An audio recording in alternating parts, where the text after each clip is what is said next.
Hello and welcome back to my channel, Defying the Stars, Tarot and Astrology. Today I'm doing something a little different than what I've done before. I am going to be doing a natal chart reading of Donald J. Trump. I've already recorded one for Joe Biden, so I'll be posting the two at the same time for anyone who's interested in the U.S. presidential election. It's a great opportunity to compare the two. I've tried to be as objective as possible. This video may be a little bit longer than the Biden video simply because I believe this chart is a little bit more involved. So without further ado, let's get to the chart.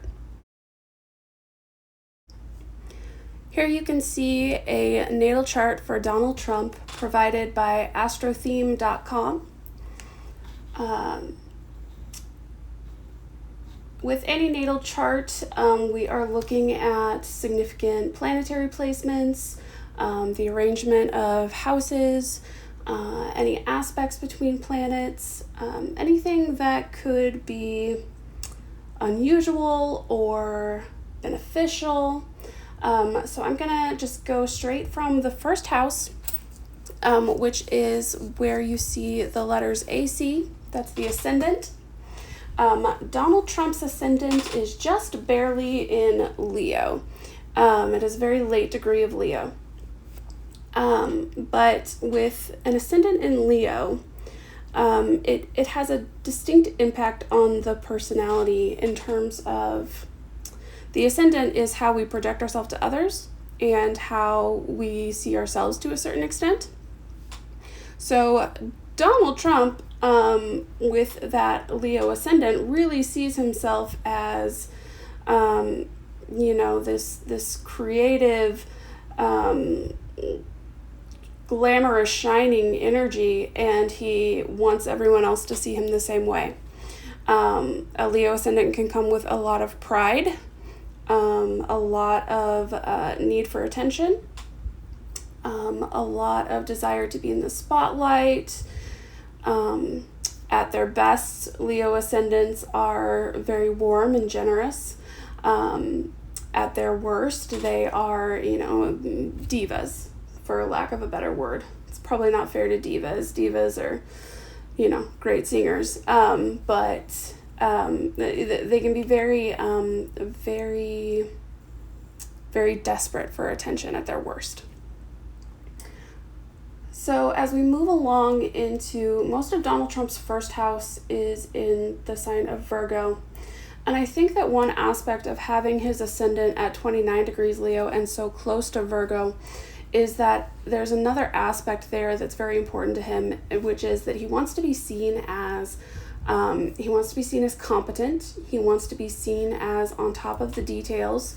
He wants to be seen as, Virgo at its worst can have a tendency towards martyrdom, towards playing the victim. At its best, it's very service-oriented, very humble, very giving. I worry with being at such a late degree of Leo and almost into that Virgo energy, that what we see is a lot of early Virgo energy, which is more towards the worst side of Virgo, towards the martyrdom, towards the victimhood. Now, Donald Trump's, interestingly, his part of fortune, which is that circle with the X on it that you see on the right side of the screen, his part of fortune is directly opposite his ascendant, which is interesting because it would indicate that where he is going to make his fortune in life, whether that be monetary or, other kinds of wealth, would be in direct conflict with how he wants to be seen and how he likes to present himself. So that's an interesting factor there. His part of fortune falls at 28 degrees Aquarius. Now, Aquarius is a sign of community, of higher ideals, of humanitarianism. So if he were to, really extend himself towards, working towards a greater society, that would indicate that would be something beneficial to him. But I think we see that is a little bit in conflict with his core personality, which wants to make things about him. He likes to be at the center rather than looking at the broader picture. That part of fortune is also in the 6th house, which is ruled by Virgo. So, if he could lean more into paying attention to the details, towards humility and service, that would also be beneficial. Moving to Trump's 2nd house is ruled by Virgo. He has Neptune in the 2nd house as well as Jupiter. Now, the 2nd house is the house of values. It's the house of material possessions. And it's the house of, a lot of times people associate it with wealth. So with both Neptune and Jupiter in Libra in this 2nd house, there's a sense of always weighing things, always weighing one's possessions, weighing one's values. There's a very much a vibe of the grass is always greener on the other side. We're always looking for ways to get the better option, to find something that's better. Especially with Jupiter in the 2nd house. Jupiter brings fortune and luck. So I don't think we can dispute that Donald Trump has had a lot of good fortune in terms of, his finances, at least in, what he's inherited and, if he, whatever business success he has had. But Jupiter is also where we're prone to excess. So Jupiter in the 2nd house could show a definite propensity towards overspending, towards overindulging in buying, owning, obtaining. It can lead to something of an imbalance in values, which is interesting because in Libra, balance is exactly what we're looking for here. His third house is ruled by Libra. It begins in Libra and ends in Scorpio. Now, with the 3rd house ruled by Libra, one's communication style is very vacillating. It is non-committal. 3rd house Libra likes to weigh ideas, doesn't like to commit to anyone until they're absolutely certain. Likes to debate, likes to play the devil's advocate. So in terms of, Trump having a tendency to say one thing one day and the opposite thing another day, that's really indicative of that Libra 3rd house communication style. Now his 4th house is ruled by Scorpio. He has his moon in the 4th house in Sagittarius. He also has Lilith in the 4th house ruled by Sagittarius. Now, the 4th house is our house of home, immediate family, and most especially the mother. It's also related to our internal world, our emotional self. Now, when it comes to the moon being in the 4th house, the moon in the 4th house usually indicates someone who is much more private, something of a homebody, likes to keep their emotions to themselves for sure. Now with the moon in Sagittarius, on the other hand, that directly contradicts that reserved energy because Sagittarius is an exploring sign. Sagittarius is expansive. It wants to explore the horizons. So in that respect, with the moon in Sagittarius, he's sort of at odds with himself in that emotionally, internally, he wants to wander off, whether that's physically or philosophically, but he feels very much like he needs to stay where it's safe, stay reserved. 4th house moons can be quite protective of their emotions and can have a propensity to lash out when provoked emotionally. That's not to say that they all do that, but that is one possibility with a 4th house moon. Especially significant here, though, is Lilith. The asteroid Lilith, anyway, there are several Lilith placements that can fall in any chart, but the asteroid Lilith, which is what we're looking at here, is our propensity towards self-destruction. And so, I feel like having Lilith in the 4th house it ties that sense of self-destruction directly to your emotional world, directly to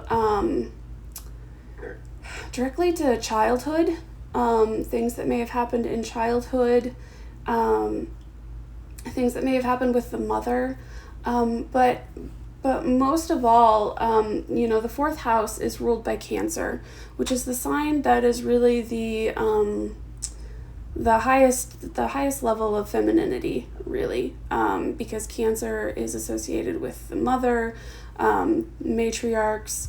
It's really that divine feminine energy, and with Lilith in that house, there's really a tendency towards self-destruction with that feminine energy. Just someone who's really whose emotions work against them is what I pick up from that Lilith in the fourth house. The fifth house in this chart appears to fall just within Sagittarius, but is mainly encompassed by Capricorn. Now, the fifth house is where we see quite a lot of things, really. It's associated with children, so having a Capricorn largely ruled fifth house would indicate someone with a very patriarchal relationship to children. Capricorn being in the fifth house also indicates kind of where you like to socialize, how you have fun, how you show your creativity.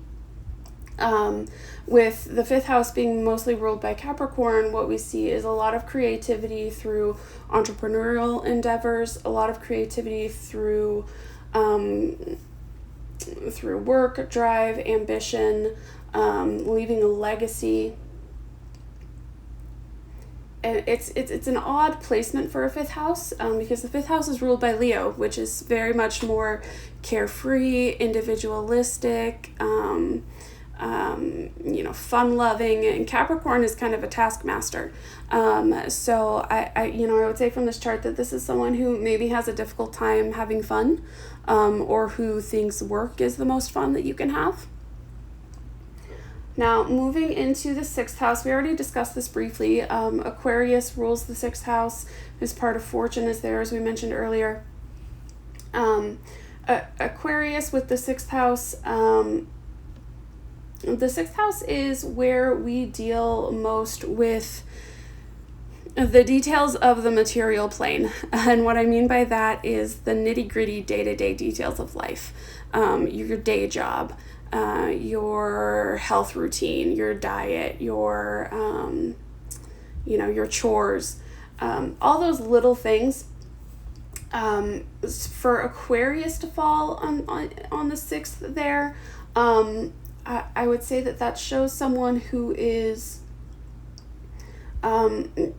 not terribly involved in those day-to-day things. Even there's a sense of detachment and a sense of looking up at it from 30,000 feet.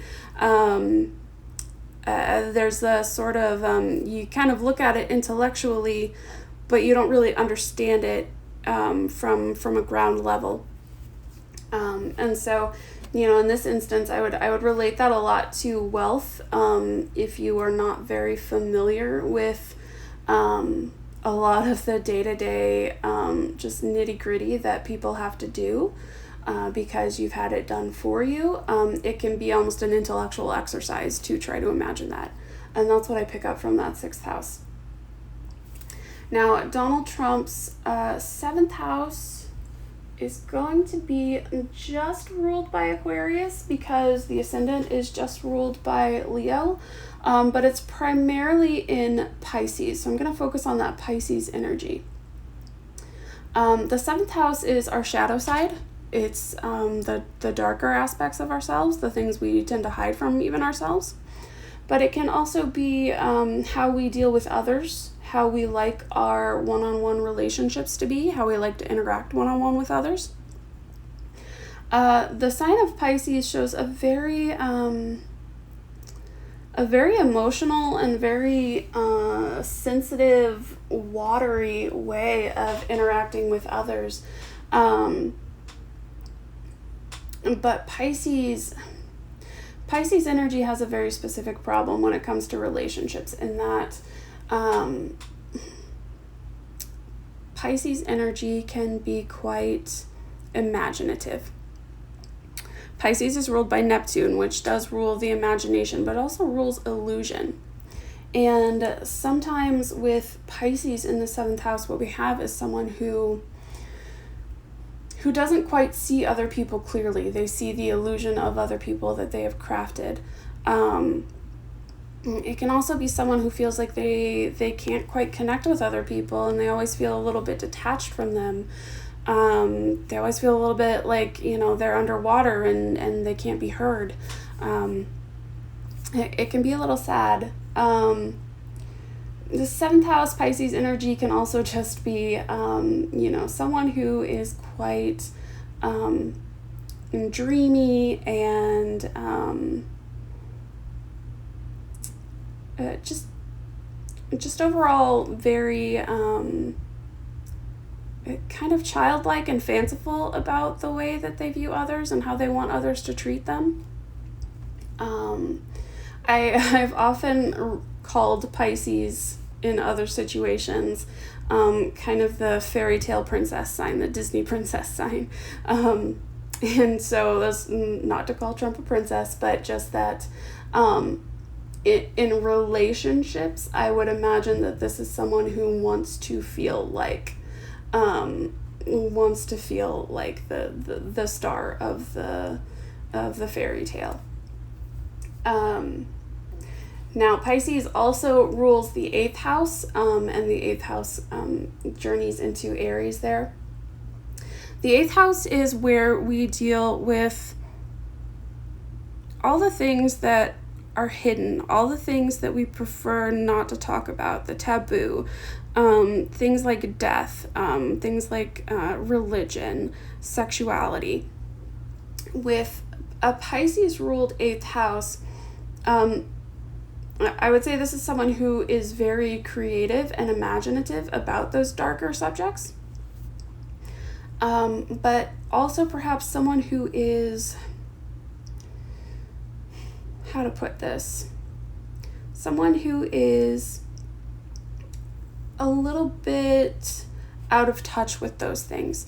And what I mean by that is, again, the Pisces idea of illusion, creating these illusions about these things in order to avoid dealing with the reality of them. That's another possibility. Now, as you get into that Aries energy of the 8th house, it's a very forceful and very determined, very harsh energy. So this is someone who could be very, aggressive in those parts of life as well. Aries also rules Trump's 9th house. And the 9th house is where we develop. The 9th house is in charge of higher education, higher learning, philosophy, travel, all those things that sort of broaden your horizons and get you to, your ultimate state. With Aries in the 9th house, there's a lot of interest in a lot of things, but not necessarily a lot of follow through. Aries is the first sign of the zodiac. It's the most childlike, and so when you put it in charge of higher learning, what you have is someone who's very impatient with learning things in depth, someone who's very impatient with having to read about things, someone who's very impatient with being lectured. This is someone who would much prefer to do their learning, kind of hands-on.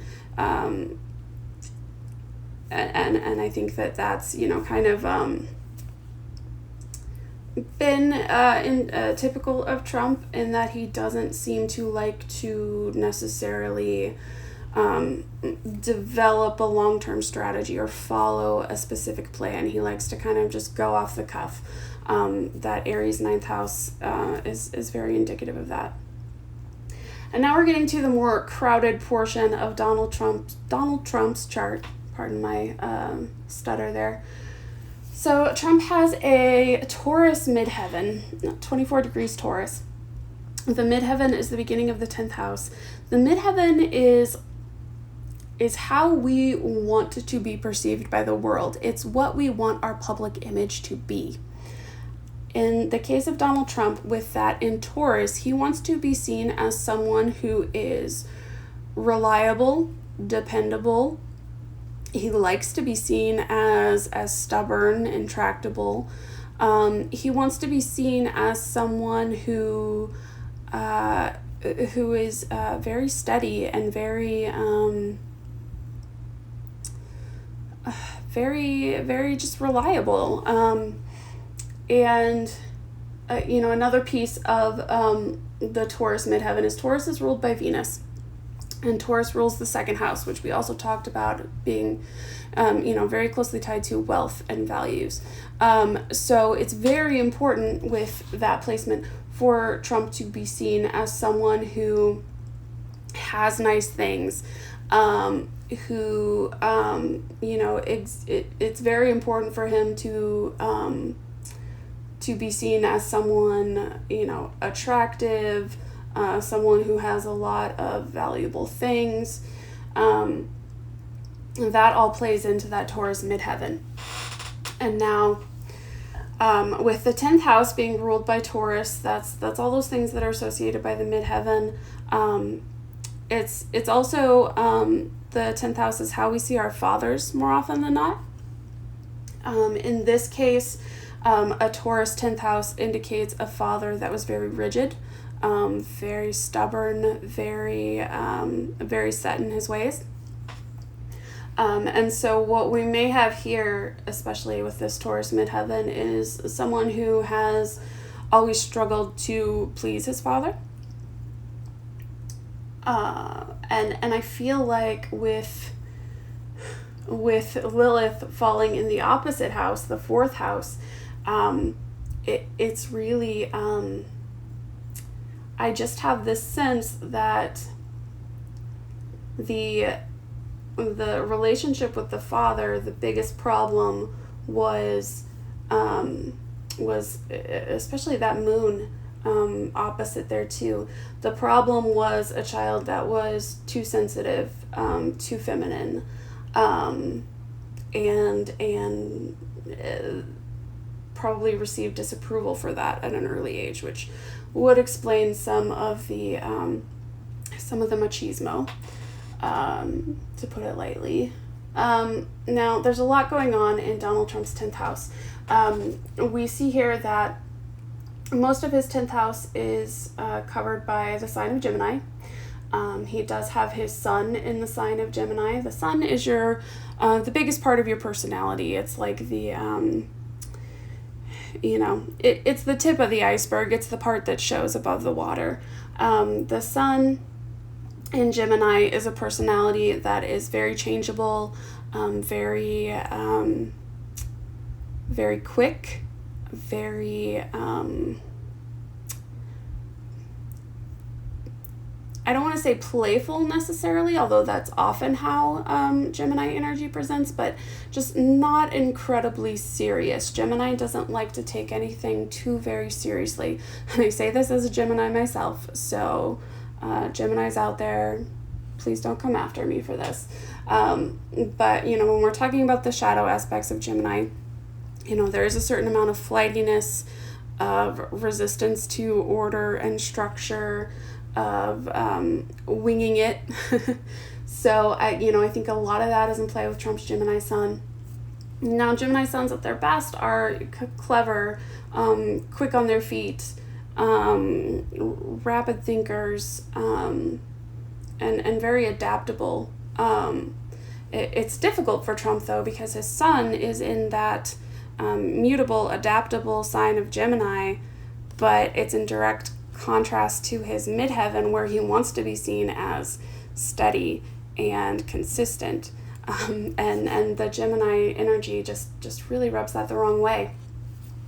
The 10th house is also ruled by Capricorn, which, as we discussed earlier, is very hardworking, ambitious, driven, very patriarchal. So for that childlike Gemini energy to be in that very serious 10th house, it's really a mishmash. It's a difficult energy. Trump's North Node is in conjunction with his Sun, which would indicate to me that his best path forward in life would be to lean into the best characteristics of Gemini, to lean into the best characteristics of that Gemini Sun, and to follow those exploratory instincts, because Gemini energy is all about, it's about early childhood. It's about that kind of hands-on exploration of figuring things out by working your way through them. So, that would be something that would be the best way for Trump to get to his highest good. Now, with a North Node in the 10th house, that also indicates someone who should be focusing on the legacy that they're leaving behind, and focusing on, really building something and building a reputation. 10th house energy at its best is focused on the long term. It's like I said, it's a very patriarchal energy, but in the best way, that's a father that's providing for his children. That's someone who's building something to last for many lifetimes. The 10th house at its worst is just a fleeting desire. The desire is not fleeting, but a desire for any kind of public recognition, no matter how fleeting, is what I wanted to say there. So those two things are at war there. We also see Uranus in Gemini in the 10th house, which indicates that this is where his most radical and revolutionary behavior emerges. It's in that public image. It's in that public life. It can cause a lot of chaos, which is concerning there. But now moving along to his 11th house. His 11th house is predominantly in Cancer. Cancer energies, we've already discussed with the 4th house, is very maternal. Now, he has Mercury in Cancer. Mercury is how you think, how you communicate. Cancer is a cardinal sign, so it is someone who is a proactive thinker. But with Mercury in Cancer, one can have a propensity to be a bit watery in their way of thinking, and by that I mean the thoughts are kind of murky. They're not sharp, they're not crystallized, they're just sort of flowing. With Mercury, the other propensity there is to be very guarded about one's true thoughts, and to be very sensitive about any criticism to those thoughts.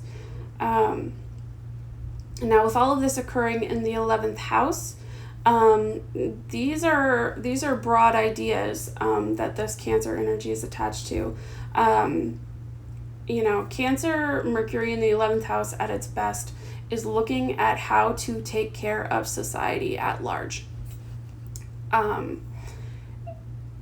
I'll go into some aspects that are at play here after I finish the house and planet rollout here.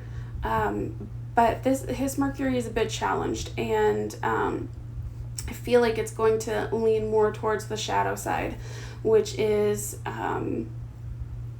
to be very sensitive and to be very easily provoked when challenged. Now, very significant here is Saturn in conjunction with Venus, both in Cancer in the 11th house. Venus in the 11th house is a great thing because that would speak to broad humanitarian values. But in direct conjunction with Saturn, it is extremely inhibited and extremely limited. Saturn is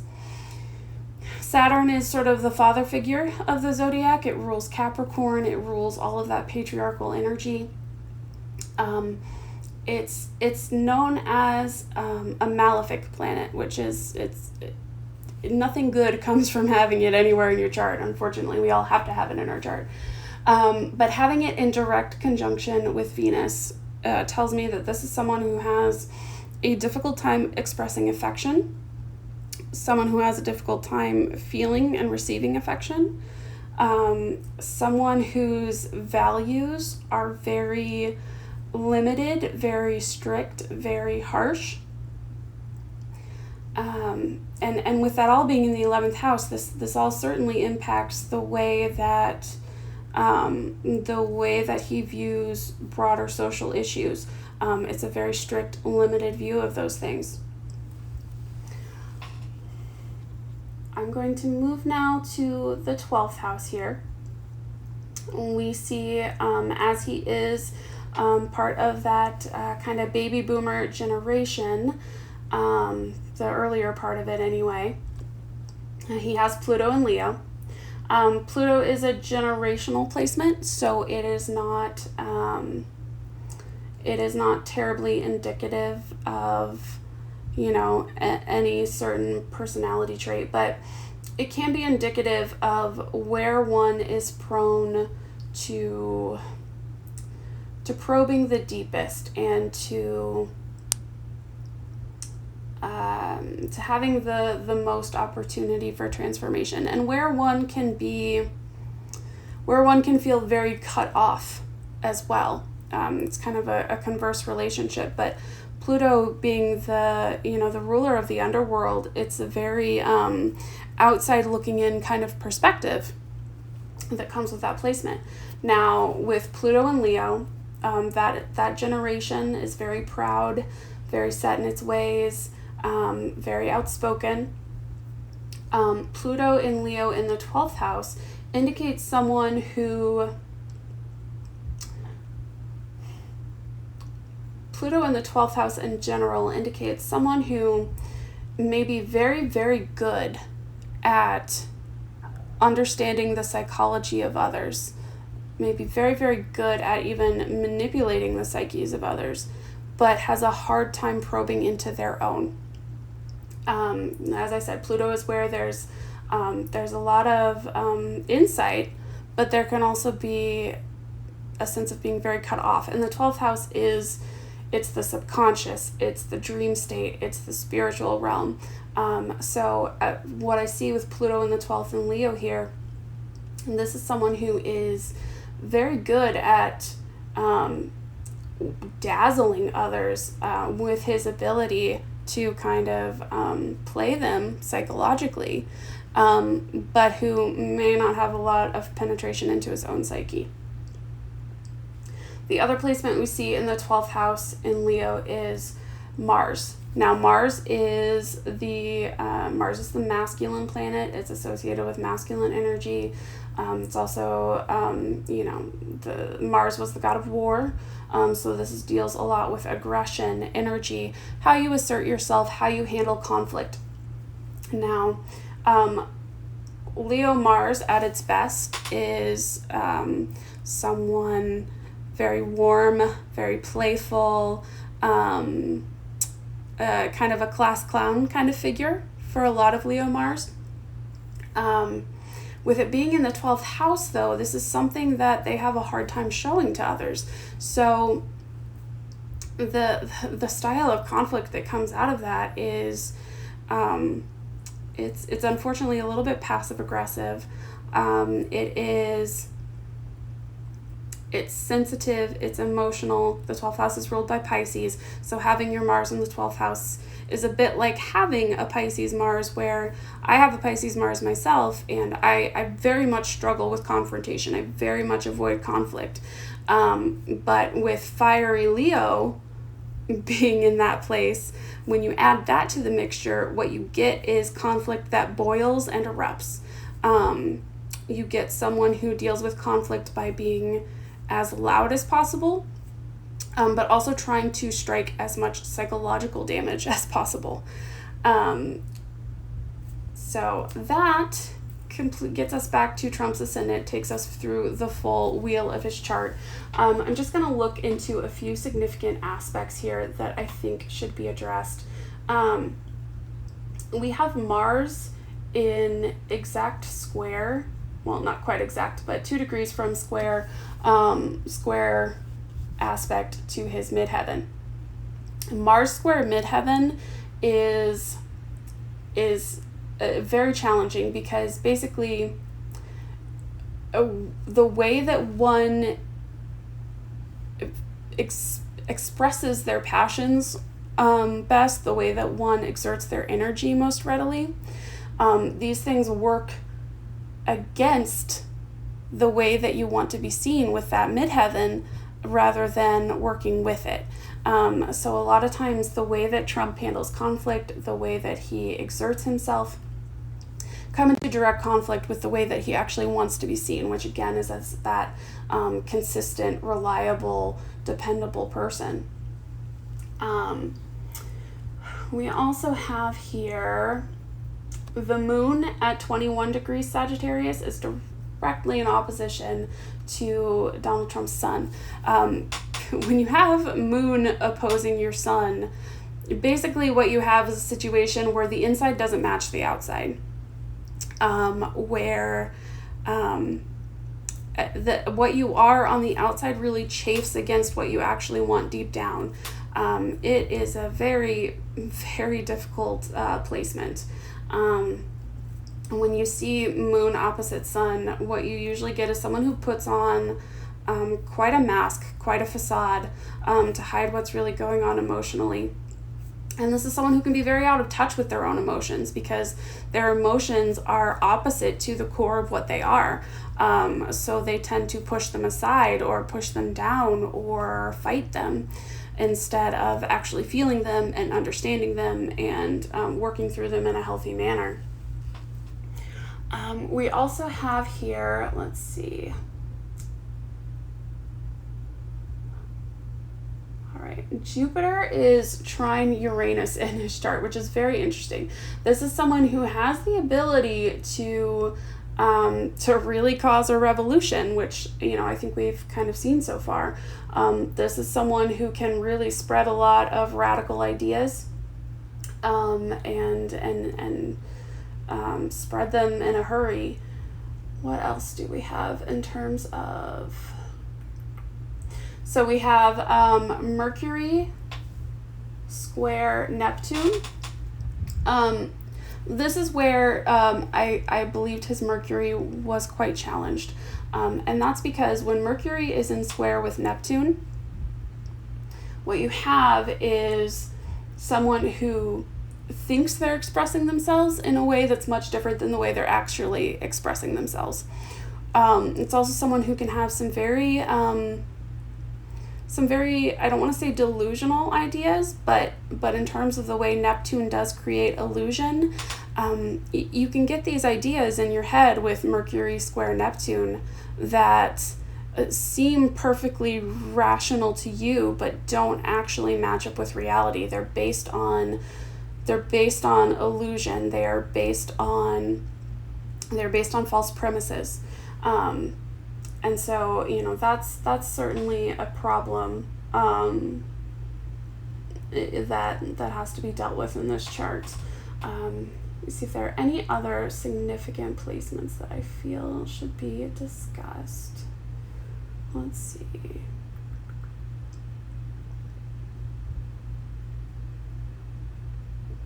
All right, yeah. I feel like those are the most significant aspects here.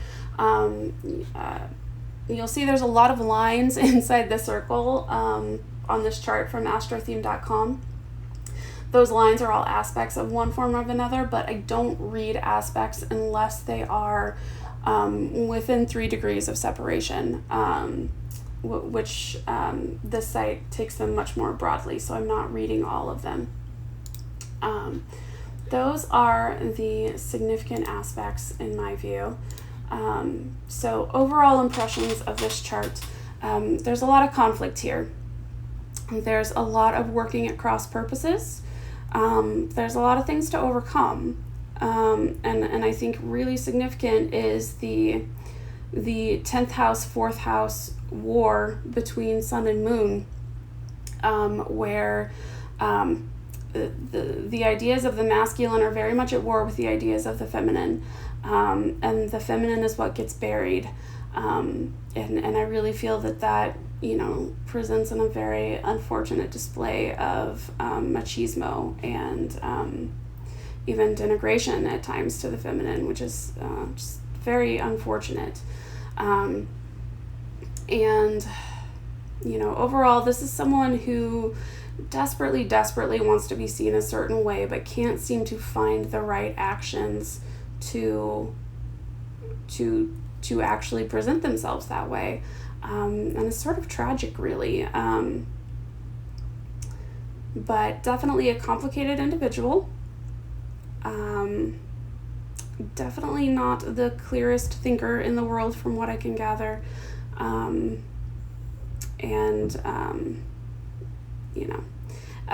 This is just a chart reading. I'm not going to make any political opinions here. I'll let you take what you will from this. I hope you enjoyed it. Once again, I did take the chart from astrotheme.com, so I want to make sure to give them full credit. And thank you for joining me. Thank you for listening. If you enjoyed this, if you'd like to see more chart readings like these, please let me know. Let me know what you thought in general. And I hope to see you next time. Thank you.